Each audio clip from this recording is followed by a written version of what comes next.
Exercise 5.2 में समांतर श्रेणी चल रहा था। इसका मैंने आपको 12वां तक बताए थे, ठीक है, और आप लोग पढ़ लिए होंगे 12 तक। नहीं पढ़े होंगे पहले उसको पढ़ लीजिएगा वीडियो को, तब ये वीडियो पूरा देखिएगा। 13वां देखिए क्या कह रहा है कि 3 अंकों वाली कितनी संख्याएं 7 से विभाज्य हैं। 3 अंकों वाली कितनी संख्याएं 7 से विभाज्य है। 13वां क्वेश्चन देखिए ध्यान से। इन्होंने कहा 3 अंकों की संख्याएं जो 7 से विभाज्य है। 3 अंकों की संख्याएं 100 से लेकर के 999 तक होंगी। 3 अंकों की संख्याएं। अब इनका कहना है कि 7 से विभाज्य होना चाहिए, तो 100 7 से विभाज्य नहीं होगा, 101 भी नहीं होगा 7 से विभाज्य, 2 भी नहीं होगा, 102 भी नहीं होगा 7 से विभाज्य, 103 भी नहीं होगा। देख लीजिएगा 104 भी 7 से नहीं कटेगा, 105 कटेगा, 105 जो है 7 से कटेगा। 3 अंकों का भी है और 7 से विभाज्य भी हो रहा है। ऐसे ही 999 भी 7 से नहीं कटेगा, 98 देखिएगा वो भी नहीं कटेगा, 96 भी नहीं कटेगा, 97 भी नहीं कटेगा, 95 भी नहीं कटेगा, 994 अभी 7 से काटिए, 7 एकम 7, 7 चौक 28, 7 दूनी 14। तो 3 अंकों की संख्या होनी चाहिए और 7 से कटना चाहिए, 7 से डिवाइड होना चाहिए, ठीक है। तो ये मानेंगे आप, मान लिया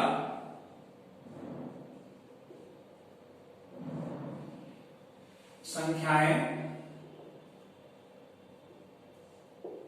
105, अब इसमें 7 जोड़ते जाइए। अब आसान हो गया ना, पहली संख्या आप पता लगा लिए, भाई 100 से चेक करना शुरू किए, 105 पे आपको पहली संख्या मिली, 3 अंकों की भी है और 7 से कट भी रही है।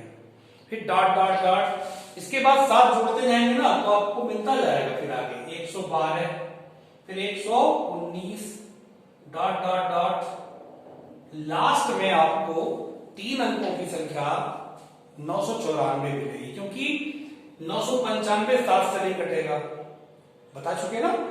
तो 994 अंतिम संख्या होगी 3 अंकों की, जो कि 7 से विभाज्य होगी, ठीक ना। तो ये संख्याएं होंगी।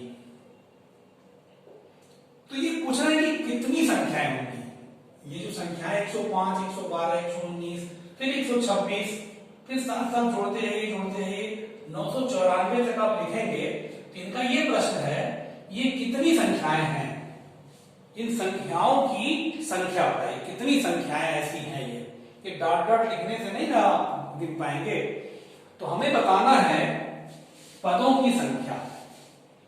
ये समांतर श्रेणी है, देख लीजिए 7 7 जुड़ रहा है, समान अंतर है, समांतर श्रेणी है। हमें पदों की संख्या बतानी है, ठीक है, n का मान बताना है।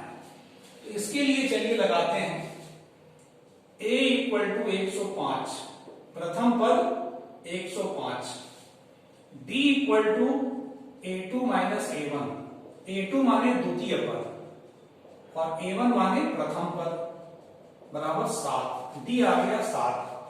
और ये देखिए अंतिम पद है, अंतिम पद को यल से व्यक्त करते हैं, यल बराबर 994। यल ज्ञात करना, पदों की संख्या ज्ञात करनी है। तो आपके पास देखिए सूत्र है, यल बराबर a + n - 1 × d। an बराबर होता है an, nवां पद बराबर a + n - 1 × d। तो nवां पद को अंतिम पद भी कहते हैं, मैंने पिछले वीडियो में बताया था, nवां पद को अंतिम पद कहते हैं। तो 994 यहां रख दीजिए अंतिम पद के स्थान पर, और a कितना 105, n निकालना ही है, और d कितना है 7। ठीक, 105 इधर भेजिए,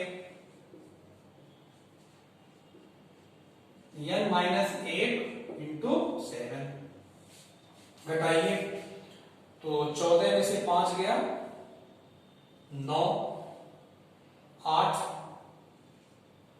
9 में से 1 गया 8 बराबर n-1 इंटू 7। तो ये 7 इधर पक्षांतर करिए, 7 एकम 7 बचा 1 18, 7 दूना 14, 7 सते 49। एक इधर करिए, 127 प्लस 1 बराबर n बराबर 128 आ गया। इसका मतलब 105 से लेकर 994 तक कुल 128 पद होंगे। 128 संख्याएं ऐसी होंगी जो कि 3 अंक की होंगी और 7 से विभाजित होंगी। अतः 3 अंकों की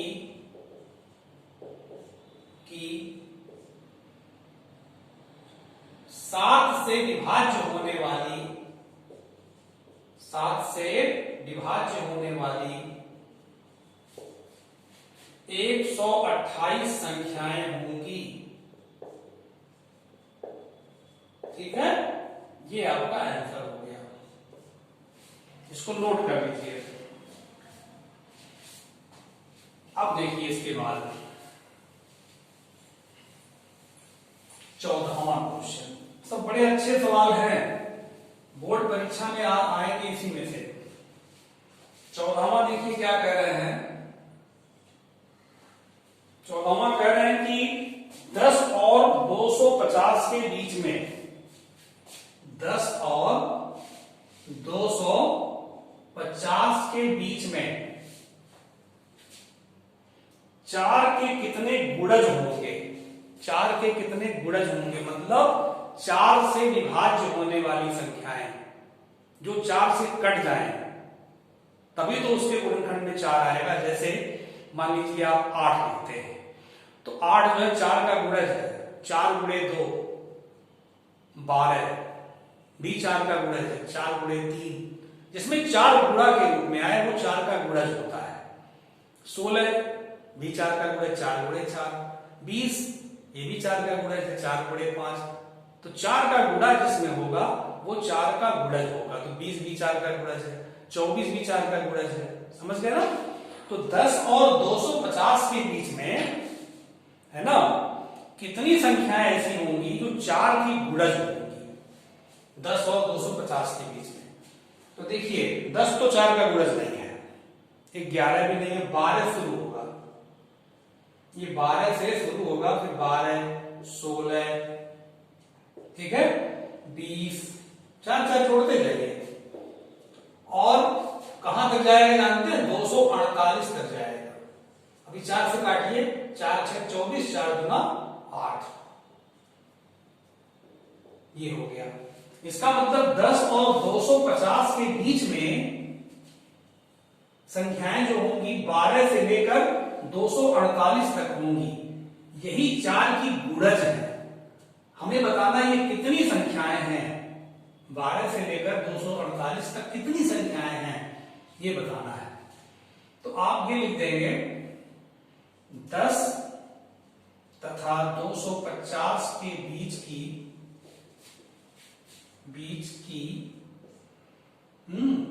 4 से 4 की गुणज, बीच की 4 की गुणज संख्याएं कौन कौन होंगी, 12 16 20 डॉट डॉट डॉट 248। ठीक ना, 20 का पूछा है तो ये भी वैसे ही है बिल्कुल जैसे 13 बताया थे। a बराबर छांट लीजिए, प्रथम पद 12, d बराबर a2 माइनस a1, 16 माइनस 12 बराबर 4। ये अंतिम पद है, n बराबर 248। n ज्ञात करना है, पदों की संख्या ज्ञात करनी है। ठीक है, चलिए सूत्र क्या लगेगा, यल बराबर a plus n minus 1 into D. नवा पद को अंतिम पद भी कहते हैं, जस्ट इसके पहले भी सवाल बताए हैं, एकदम ऐसे ही है। तो यल बराबर कितना है 248 और a बराबर 12। n निकालना और डी कितना है 4, 12 इधर करिए, n माइनस 1 4, 236 4 को पक्षांतर करिए, 236 बटा 4 बराबर n माइनस 1, 4 से काटिए, 4 बच्चे 20 बचा 3, 4 9 36, 4 बच्चे 20, 4 9 36, एक इधर करिए तो n बराबर कितना आ गया 60। इसका मतलब ये हो गया कि 10 और 250 के बीच में 60 संख्याएं होंगी जो कि 4 की गुणज होंगी। ठीक है, लिख दीजिए आंसर पे, इसको नोट कर लीजिएगा। कैसे लिखेंगे, अतः 10 तथा 250 के बीच 60 संख्याएं ऐसी होंगी जो 4 की गुणज होंगी, 4 की गुणज होंगी। ठीक है, इसको नोट कर लीजिएगा।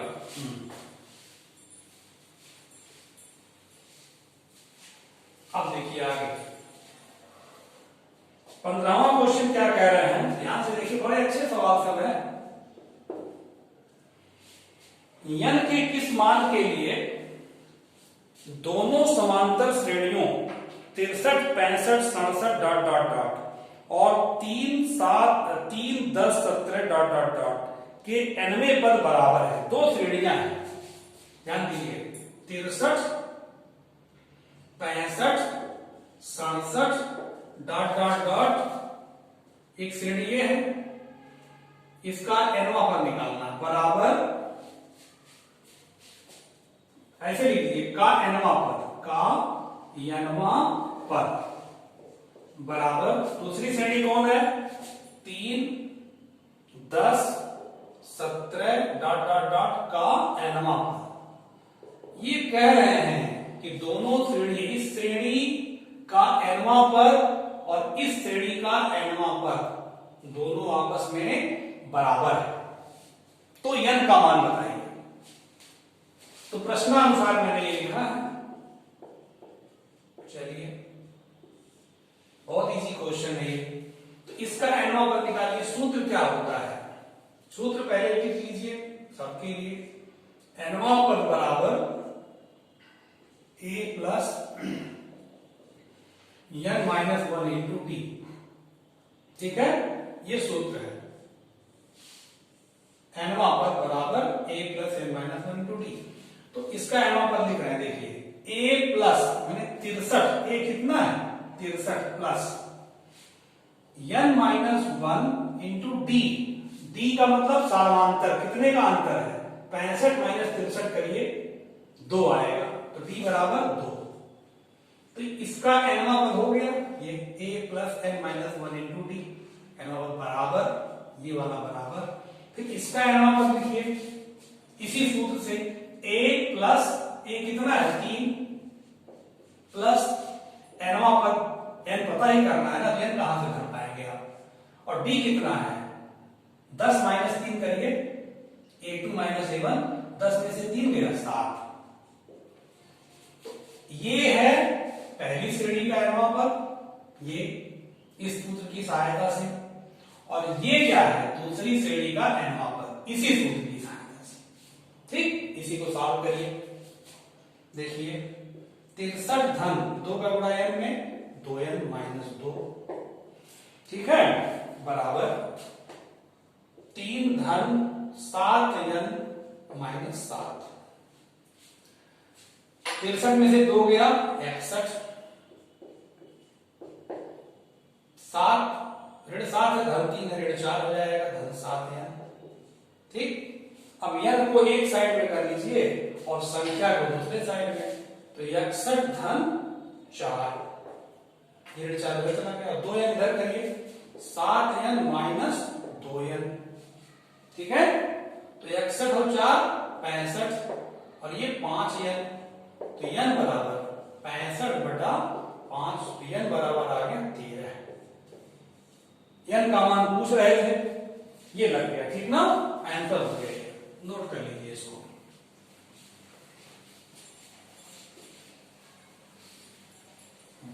अब देखिए, वीडियो को पॉज करके नोट किया करिए, फिर बैक करके देख सकते हैं, इसका यही फायदा है। जय बार चाहे कई बार देखें इसको, ठीक है, अच्छे से समझिएगा। 16वां देखिए कितना अच्छा क्वेश्चन है। 16वां कह रहा है वह एपी ज्ञात कीजिए जिसका तीसरा पद 16 है, सातवां पद पांचवें पद से 12 अधिक है। तो इसमें प्रथम पद ए मान लीजिए, मान लिया प्रथम पद ए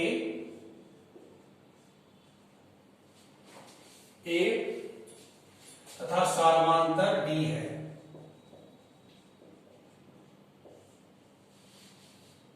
ठीक है,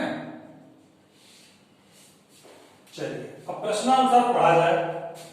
जिसका तीसरा पद 16 है, प्रश्नानुसार तीसरा पद माने A3 16 है। फिर क्या दे रहे हैं, सातवां पद, देखिए सातवां पद माने A7, सातवां पद पांचवें पद से 12 अधिक है, पांचवें पद से 12 अधिक है। सातवां पद पांचवें पद से 12 अधिक है, ठीक ना, ये दिया हुआ है। तो ये दो कंडीशन दी गई है, इसके आधार पर आपको पूरी समांतर श्रेणी लिखनी है। समांतर श्रेणी लिखने के लिए आपको दो चीजों की आवश्यकता पड़ेगी, प्रथम पद और सार्वमांतर। ए और डी निकाल देंगे, आप पूरी श्रेणी लिख सकते हैं।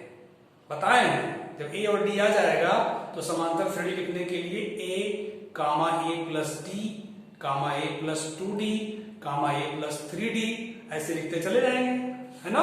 तो ए और डी ज्ञात करना है।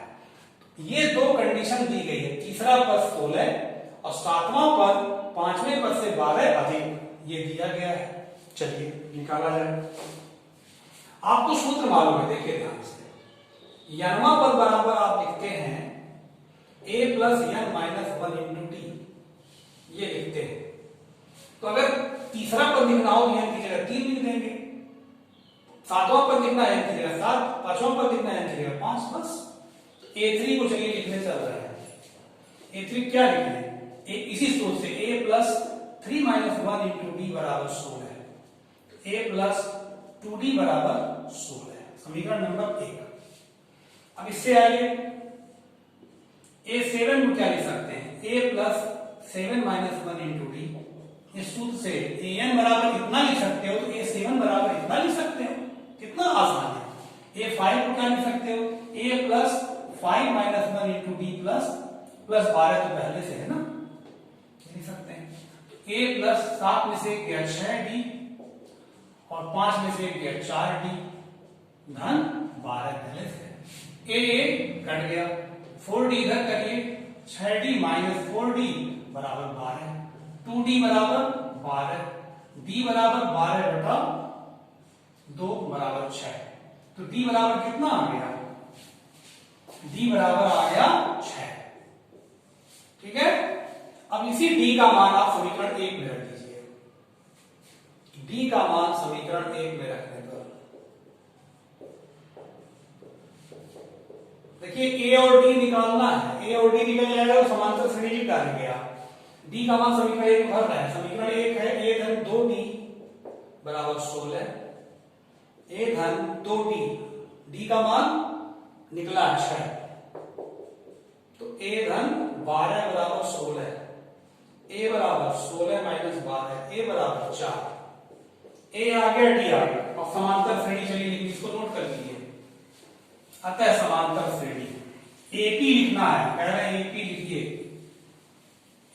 एपी कैसे लिखा जाता है, देखिए अतः एपी माने समांतर श्रेणी।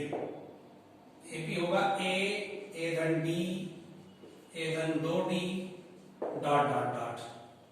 ठीक है, ए कितना आया है 4, भरिए 4। फिर ए धन डी तो 4 धन 6 हो जाएगा। फिर ए धन 2d 4 धन 2d 2d का मान 6, डॉट डॉट डॉट 4 10 ये 6 दूनी 12 4 16 डॉट डॉट डॉट। रेडी, तैयार हो गई। 4 10 16 आगे चाहे तो 22, फिर आगे चाहे तो 28, 3 पद लिख देते हैं, फिर डॉट डॉट कर देते हैं, पूरा हो जाता है समांतर श्रेणी। इस तरह से ये सवाल आपका लगा, ठीक है। अब जो है इसके बाद आपको हम नेक्स्ट वीडियो बताएंगे, ठीक है। इसको अच्छे से नोट कर लीजिए और क्रम से वीडियो देखिएगा, बिना क्रम से देखेंगे कोई समझ में नहीं आएगा, ठीक है। फिर अगले वीडियो मिलते हैं आपसे।